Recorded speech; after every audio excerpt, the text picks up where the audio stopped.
Hello my dears, എല്ലാവർക്കും നമസ്കാരം. Welcome back to a channel. അപ്പോൾ ഇന്നത്തെ റെസിപ്പി എന്ന് പറയുന്നത് അകത്തിച്ചീരയുടെ കറിയും അതേപോലെ നല്ല മസാലയോടുകൂടി നല്ല സ്പൈസി ആയിട്ടുള്ള ചെറുപയർ കറിയും പിന്നെ കൊത്തമര തോരൻ്റെ റെസിപ്പിയാണ് കേട്ടോ. അപ്പോൾ നമുക്ക് വീഡിയോയിലേക്ക് പോകാം. സോ ആദ്യത്തെ റെസിപ്പി അകത്തിച്ചീര കറിയാണ് കേട്ടോ. ഞാൻ അറിയാത്തവർക്ക് വേണ്ടിയിട്ട് ജസ്റ്റ് ഒന്ന് ചീര കാണിച്ചു തരാം. ഇതാണ് നമ്മുടെ ഈ മുരിങ്ങയില പോലൊക്കെ തന്നെ ഉണ്ടാവും, പക്ഷേ അത്യാവശ്യം നീളമുള്ള ഒരു ഇലയാണേ. പിന്നെ ടേസ്റ്റ് വൈസ് പറയുകയാണെങ്കിലും നമ്മൾ കറി വെച്ച് കഴിക്കുകയാണെങ്കിൽ മുരിങ്ങയിലയുടെ ഒക്കെ ഒരു ടേസ്റ്റ് തന്നെ ആയിരിക്കും. എക്സാക്റ്റ് അല്ല, ഒരു സിമിലർ ടേസ്റ്റ് ആയിരിക്കും. പക്ഷേ ഇതിൻ്റെ പൂവ് നമ്മൾ തോരൻ വെക്കാറുണ്ട്, ഇല നമ്മൾ കറിയും വെക്കാറുണ്ട്, തോരനും വെക്കാറുണ്ട്. ഭയങ്കര ഗുണങ്ങൾ അടങ്ങിയിട്ടുള്ള ഒരു ചീരയാണ് കേട്ടോ. ഭയങ്കര ഈസിയാണ് ക്ലീൻ ചെയ്യാനും. നമ്മൾ ഈ മുരിങ്ങയില പറിച്ചെടുക്കില്ലേ, അതുപോലെ തന്നെയാണ്. പക്ഷേ മുരിങ്ങയിലയിൽ കുറച്ചും കൂടി ചെറിയ ചെറിയ ഇലകളും തണ്ടൊക്കെ മാറ്റിയിടണമല്ലോ. ഇത് അതുപോലും ഇല്ല, അത്രയ്ക്കും എളുപ്പമാണ്. ഇത് ഞാനിപ്പോൾ എല്ലാ ഇലകളും അടർത്തിയെടുത്തിട്ടുണ്ട്. ഇനിയിപ്പോൾ ഇത് കുറച്ച് നേരം വെള്ളത്തിലിട്ട് വെക്കും. കുറച്ച് മഞ്ഞപ്പൊടി ഇട്ടിട്ട് വെള്ളത്തിനകത്ത് ഇട്ട് വെക്കും. അത് കഴിഞ്ഞ് ഒരു 2-3 തവണ നന്നായിട്ടൊന്ന് കഴുകിയിട്ട് മാറ്റി വെക്കാം കേട്ടോ. നമുക്കിനി കറി ഉണ്ടാക്കി തുടങ്ങാം. അപ്പോൾ അതിനായിട്ട് കുക്കർ അടുപ്പത്ത് വെച്ചിട്ടുണ്ട്. എന്നിട്ട് എണ്ണ ഒഴിച്ച് കൊടുത്തിട്ടുണ്ട്. ഞാനിവിടെ സൺഫ്ലവർ ഓയിലാണ് കേട്ടോ യൂസ് ചെയ്തിരിക്കുന്നത്. അപ്പോൾ എണ്ണ ഒന്ന് ചൂടായി വരുന്ന സമയത്ത് കടുകിട്ട് പൊട്ടിച്ചു. അത് കഴിഞ്ഞ് കുറച്ചധികം വെളുത്തുള്ളി ചേർത്ത് കൊടുത്തിട്ടുണ്ട്. ഏകദേശം ഒരു 5-8 വെളുത്തുള്ളി ചേർത്ത് കൊടുത്തിട്ടുണ്ട്. പിന്നെ പച്ചമുളക് ചേർത്ത് കൊടുക്കുന്നുണ്ട്. പച്ചമുളക് ഒരു 3-4 അല്ലെങ്കിൽ നിങ്ങൾക്ക് എരിവിനനുസരിച്ച് ചേർത്ത് കൊടുക്കാം. അപ്പോൾ പച്ചമുളകും ചേർത്തതിന് ശേഷം ഈ വെളുത്തുള്ളിയൊക്കെ ഒന്ന് മൂത്ത് വരാൻ വേണ്ടി ഒന്ന് ഇളക്കി കൊടുക്കുന്നുണ്ട്. പിന്നെ ഒരു ഉള്ളി ചേർത്ത് കൊടുക്കുന്നുണ്ട്. അത്യാവശ്യം വലിയൊരു ഉള്ളിയാണ്, അപ്പം ചെറുതായിട്ട് അരിഞ്ഞിട്ട് ചേർത്ത് കൊടുക്കുന്നുണ്ട്. പിന്നെ 2 തക്കാളി ചേർത്ത് കൊടുക്കുന്നുണ്ട്. വലിയ സൈസിലുള്ള 2 തക്കാളി, അത്യാവശ്യം പുളിയുള്ള തക്കാളിയാണ് കേട്ടോ. നിങ്ങളുടെ കയ്യിൽ പുളി ഇല്ലാത്ത തക്കാളിയാണെന്നുണ്ടെങ്കിൽ 3-4 ഒക്കെ ആവാം. ഇതിപ്പോൾ അത്യാവശ്യം പുളിയുള്ള തക്കാളി ആയതുകൊണ്ട് 2 തക്കാളി ഇങ്ങനെ അരിഞ്ഞ് ചേർത്ത് കൊടുത്തിട്ടുണ്ട്. പിന്നെ ഇത് ഭയങ്കരമായിട്ട് വഴറ്റേണ്ട ആവശ്യമൊന്നുമില്ല, ജസ്റ്റ് ഒന്ന് ചൂടാക്കി കിട്ടിയാൽ മതി. കാരണം ഇത് കുക്കറിനകത്ത് എങ്ങനെയായാലും വിസിലടിപ്പിക്കും. അപ്പോൾ അതുകൊണ്ട് ജസ്റ്റ് ഒന്ന് ചൂടാക്കി കിട്ടിയാൽ മാത്രം മതി. അത് കഴിഞ്ഞിട്ട് കുറച്ച് മഞ്ഞപ്പൊടി, ഒരു 1/4 ടീസ്പൂൺ മഞ്ഞപ്പൊടിയും ആവശ്യത്തിന് ഉപ്പും ചേർത്ത് കൊടുത്തു. പിന്നെ സാമ്പാർ പൊടി ഇല്ലേ, ഏത് സാമ്പാർ പൊടി വേണമെങ്കിലും ചേർത്ത് കൊടുക്കാം. ഇപ്പം ഞാനിവിടെ എൻ്റെ ഉണ്ടാകുന്ന സാമ്പാർ പൊടി ചേർത്ത് കൊടുത്തിട്ടുണ്ട്. നിങ്ങൾക്ക് ഈസ്റ്റൻ്റെയോ കിച്ചൺ ട്രഷേഴ്സിൻ്റെയോ അതല്ലാന്നുണ്ടെങ്കിൽ ഹോം മെയ്ഡോ ഏത് വേണമെങ്കിലും ചേർത്ത് കൊടുക്കാം. പിന്നെ ഒരു 1/2 ടീസ്പൂൺ മുളക് പൊടി ചേർത്ത് കൊടുത്തിട്ടുണ്ട്. എരിവുള്ള മുളക് പൊടിയാണ് ചേർത്ത് കൊടുത്തേക്കുന്നത്. അതെല്ലാം കൂടി നന്നായിട്ടൊന്ന് മിക്സ് ചെയ്തെടുക്കണം. നന്നായിട്ടൊന്ന് മിക്സ് ചെയ്ത് ചൂടാക്കേണ്ട ആവശ്യമൊന്നുമില്ല. ജസ്റ്റ് ഒന്ന് മിക്സ് ചെയ്തിട്ട് 1 മിനിറ്റ് ലൈറ്റായിട്ടൊന്ന് ചൂടാക്കി എടുത്താൽ മതി. ഒരുപാട് അങ്ങിട്ട് അതിൻ്റെ പച്ചമണം മാറുന്നവരെ ചൂടാക്കേണ്ട ആവശ്യമൊന്നുമില്ല കേട്ടോ. അത് കഴിഞ്ഞിട്ട് ഇതിലേക്ക് തോരപ്പരിപ്പ് ചേർത്ത് കൊടുത്തിട്ടുണ്ട്. നമ്മൾ സാമ്പാർ വെക്കുന്ന പരിപ്പുണ്ടല്ലോ, അതാണ് ചേർത്ത് കൊടുത്തേക്കുന്നത്. അപ്പം അതുകൂടി ചേർത്ത് വെള്ളം ഒഴിച്ചു, ആവശ്യത്തിന് വെള്ളം ഒഴിക്കുക. ഈ പരിപ്പൊക്കെ നന്നായിട്ട് വെന്ത് വരുന്ന രീതിയിൽ എത്രത്തോളം വെള്ളം വേണോ അത്രയും ഒഴിച്ചു കൊടുക്കുക. എന്നിട്ട് അടച്ച് വെച്ചിട്ട് 3-4 വിസിലടുപ്പിച്ചെടുക്കാം. ഈ പരിപ്പ് നന്നായിട്ടൊന്ന് വെന്ത് ഉടഞ്ഞു വരട്ടെ, അതുവരെ നന്നായിട്ടൊന്ന് വേവിച്ചെടുക്കാം കേട്ടോ. അപ്പോൾ ഞാനിപ്പോൾ 3-4 വിസിലടുപ്പിച്ചെടുത്തിട്ടുണ്ട്. അത് കഴിഞ്ഞ് പ്രഷറൊക്കെ പോയി കഴിഞ്ഞ് തുറന്ന് നോക്കുമ്പോൾ പരിപ്പ് നന്നായിട്ട് വെന്തിട്ടുണ്ട്. അപ്പോൾ ഈ സമയത്ത് നമുക്കിനി വീണ്ടും സ്റ്റൗ ഓൺ ചെയ്യാം. എന്നിട്ട് ഒന്നും കൂടി ഒന്ന് തിളപ്പിക്കാം കേട്ടോ. അപ്പോൾ ഈ പരിപ്പ് നന്നായിട്ട് വീണ്ടും ഒന്ന് തിളച്ച് വരുന്ന സമയത്ത് നമ്മൾ ക്ലീൻ ചെയ്ത് കട്ട് ചെയ്ത് വെച്ചേക്കുന്ന ചീര ചേർത്ത് കൊടുക്കാം. ഈ ചീര ഒന്ന് കട്ട് ചെയ്യാൻ മാത്രം കുറച്ച് ബുദ്ധിമുട്ടായിരിക്കും, കാരണം ചെറിയ ചീര ആയതുകൊണ്ട് കയ്യിൽ കിട്ടില്ല. പക്ഷെ പരമാവധി എത്ര കട്ട് ചെയ്യാൻ പറ്റുമോ അത്രയും കട്ട് ചെയ്തെടുക്കുക. അപ്പോൾ കട്ട് ചെയ്ത ചീരയും കൂടി ചേർത്ത് കൊടുത്തു. പിന്നെ പുളിവെള്ളം ചേർത്ത് കൊടുക്കുന്നുണ്ട്. പുളിവെള്ളം ഞാനിവിടെ ഒരു 1/4 കപ്പോളം പുളിവെള്ളം ചേർത്ത് കൊടുത്തിട്ടുണ്ട്. നിങ്ങളുടെ തക്കാളിയുടെ പുളിയൊക്കെ നോക്കിയിട്ട് വേണം ചേർത്ത് കൊടുക്കാനായിട്ട്. പിന്നെ ഉപ്പൊക്കെ ഉണ്ടോ നോക്കുക, ഉപ്പ് വേണമെങ്കിൽ ചേർത്ത് കൊടുക്കാം. ഇനി ഇതെല്ലാം നന്നായിട്ടൊന്ന് മിക്സ് ചെയ്തിട്ട് അടച്ചു വെച്ച് ഒരു 10 മിനിറ്റോ അല്ലെങ്കിൽ 15 മിനിറ്റെങ്കിലും ഒന്ന് തിളപ്പിച്ചെടുക്കണം കേട്ടോ. ഈ ചാറൊക്കെ നന്നായിട്ടൊന്ന് തിളച്ച് വരട്ടെ, ചീരയൊക്കെ നല്ലതുപോലെ ഒന്ന് വാടി വരട്ടെ. അഥവാ നിങ്ങൾക്ക് ചീര ഇങ്ങനെ കാണണ്ടെന്നുണ്ടെങ്കിൽ ജസ്റ്റ് ഒന്ന് അരച്ചെടുക്കാം.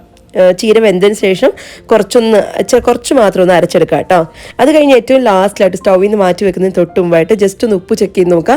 പിന്നെ 1 ടീസ്പൂൺ ജാഗ്രി പൗഡർ ചേർത്ത് കൊടുത്തിട്ടുണ്ട്. അത് കംപ്ലീറ്റ്ലി ഓപ്ഷനിലാണ്. താല്പര്യം ഉണ്ടെങ്കിൽ ചേർത്ത് കൊടുക്കുകയാണെങ്കിൽ നല്ലൊരു ടേസ്റ്റ് ഉണ്ടാവും കേട്ടോ. അങ്ങനെ ഈസിയായിട്ട് ഉണ്ടാക്കാൻ പറ്റുന്ന അകത്തിച്ചീര സാമ്പാർ റെഡിയാണ്. ഇത് നിങ്ങൾക്ക് ചോറിനൂടെ കഴിക്കാം, റാഗി മുദ്ദയുടെ കൂടെ കഴിക്കാം. നല്ല ടേസ്റ്റൊക്കെ, നല്ലൊരു കോംബോ ആണ്. അപ്പോൾ എല്ലാവരും ഒന്ന് ട്രൈ ചെയ്ത് നോക്കിയിട്ട് ഫീഡ്ബാക്ക് അറിയിക്കാൻ മറക്കല്ലേ. ഇനി അടുത്തതായിട്ട് നമുക്ക് കുറച്ച് സ്പൈസി ആയിട്ടുള്ളൊരു ചെറുപയർ കറി ഉണ്ടാക്കാം.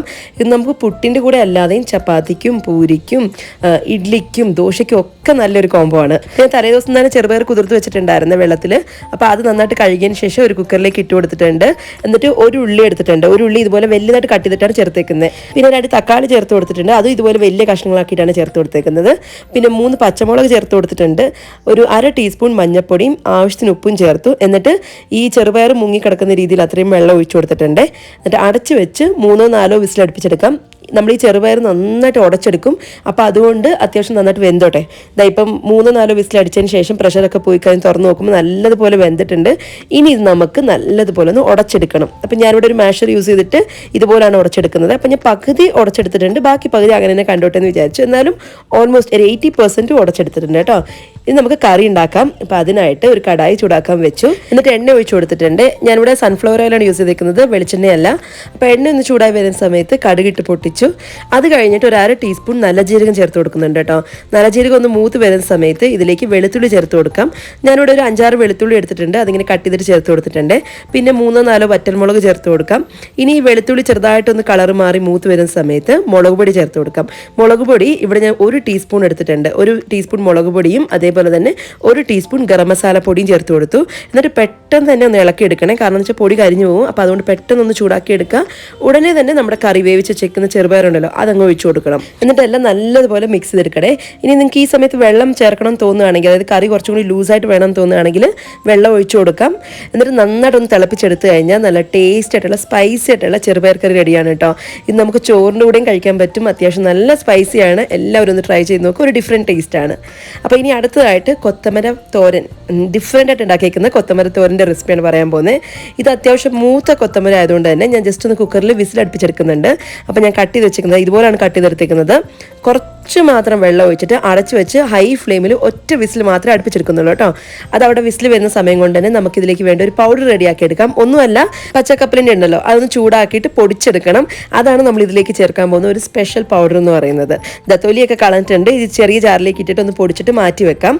ആ ഒരു സമയം കൊണ്ട് തന്നെ നമ്മുടെ കൊത്തമര റെഡി ആയിട്ടുണ്ട്. ഇനി നമുക്ക് തോരൻ ഉണ്ടാക്കി തുടങ്ങാം. അപ്പോൾ അതിനായിട്ട് ഒരു വലിയ കടായി അടുപ്പത്ത് വെച്ചിട്ടുണ്ട്. എന്നിട്ട് എണ്ണ ഒഴിച്ചു കൊടുത്തു.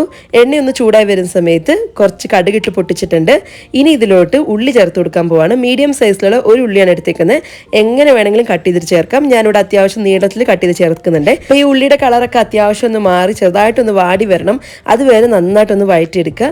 എന്നിട്ട് വേണം നമുക്കിതിലേക്ക് പൊടികൾ ചേർത്ത് കൊടുക്കാനായിട്ട്.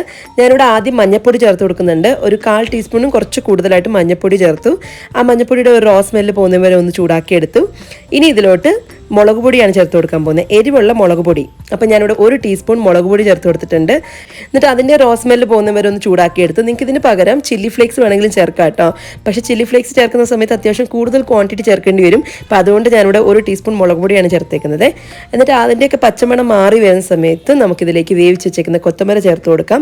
പിന്നെ ഉപ്പിടാതാണ് വേവിച്ചേക്കുന്നത്, കാരണം ഉപ്പിട്ടിട്ടുണ്ടെങ്കിൽ ചില സമയത്ത് കുക്കറിനകത്ത് അടുപ്പിച്ചെടുക്കുന്നതുകൊണ്ട് തന്നെ പെട്ടെന്ന് വെന്ത് പോകാൻ സാധ്യതയുണ്ട്. അപ്പോൾ അതുകൊണ്ട് ഞാൻ ഉപ്പിട്ടിട്ടില്ലായിരുന്നു. ഈ സമയത്താണ് ഉപ്പ് ചേർത്ത് കൊടുക്കുന്നത്. ഇനിയെല്ലാം നന്നായിട്ടൊന്ന് മിക്സ് ചെയ്തെടുക്കുക. പിന്നെ അതേപോലെ നിങ്ങളുടെ കയ്യിൽ ഇളം കൊത്തമരയാണ് ഉള്ളതെങ്കിൽ നമ്മൾ കുക്കറിനകത്ത് അടുപ്പിക്കേണ്ട യാതൊരു ആവശ്യമില്ല. ഡയറക്റ്റായിട്ട് ഇതിനകത്ത് തന്നെ വേവിച്ചെടുക്കാൻ പറ്റും. നമ്മൾ ഈ ഉള്ളിയൊക്കെ വഴറ്റിയതിന് ശേഷം കൊത്തമര ഇട്ടിട്ട് നന്നായിട്ടൊന്ന് വഴറ്റിയെടുത്താൽ മതി. പക്ഷെ ഇത് അത്യാവശ്യം നല്ല മൂത്തതായതുകൊണ്ട് കുക്കറിനകത്ത് വിസിലടുപ്പിച്ചെടുത്താണ്. എല്ലാം നന്നായിട്ട് മിക്സ് ചെയ്തിട്ട് അത്യാവശ്യം നന്നായിട്ടൊന്ന് ഫ്രൈ ആയി വരട്ടെ. ഒരു 5 മിനിറ്റ് എങ്കിലും നന്നായിട്ടൊന്ന് ചൂടാക്കി എടുക്കണം. അത് കഴിഞ്ഞിട്ട് ലാസ്റ്റിലായിട്ട് തേങ്ങ ചേർത്ത് കൊടുക്കാം. പിന്നെ നമ്മൾ പൊടിച്ച് വെച്ചേക്കുന്ന പീനട്ട് പൗഡർ ഉണ്ടല്ലോ അതും കൂടി ചേർത്ത് കൊടുക്കാം.